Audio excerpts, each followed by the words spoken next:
In Koffie en Kapitaal sit ons stil vir eerlike gesprekke oor 'n koppie koffie met ons top sakelei en natuurlik is daar altyd tyd vir 'n ligter oomblik.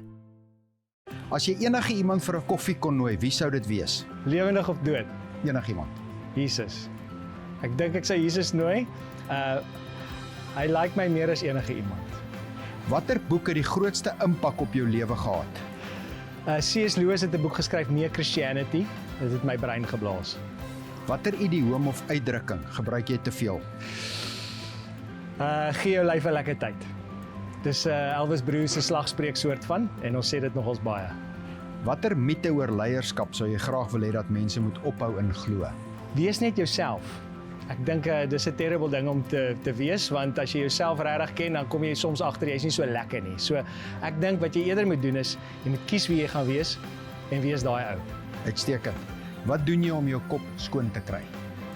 Ek hou van surf, fietsry en paraglide. Koffie en Kapitaal, waar insig en inspirasie saamgebrou word. Geborg deur Capitec.